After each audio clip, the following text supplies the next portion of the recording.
आज कोरापुट सदर महकुमा स्वर्गत हरिश्चंद्र बक्सीपात्र 91तम जन्म दिवस आज पालित करा जायछि। कारण सी थिले कोरापुटर जड़े लोकप्रिय जननेता थिले, सी पूर्वतन मंत्री थिले, सी जड़े दरदिया नेता थिले। तांको समय रे कोरापुटर विभिन्न प्रकार विकास घटी एवं जानिथिबे सी जड़े दरदिया नेता सहित चाषी मूलिया संघर मत जड़े नेता थिले। श्रमिक मानक पई से आंदोलन करुथिले, किभली भाव में गोटे साधारण जीवन यापन करुवा जड़े जनता किभली तांकर निज न्याय पाई पारे से तत्पर रुले।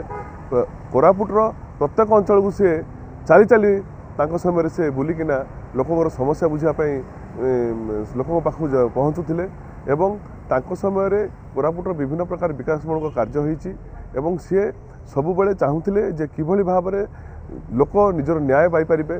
तेणुक गोटे दरदिया नेता बोली कह जाउथला एवं उत्कल सम्मेलन से एक सभापतित्व थिले।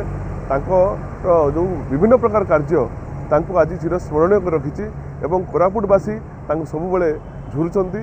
एवं आज ये दिवस रे आमे कोरापुट ठारे समस्त कोरापुटर काउंसिलर मान सहित ये वरिष्ठ नेतृमंडली उपस्थित थिले। तत्सहित आम एठारे उपस्थित जो जन्म जयंती प्रतिमूर्ति पुष्पमाला अर्पण कर।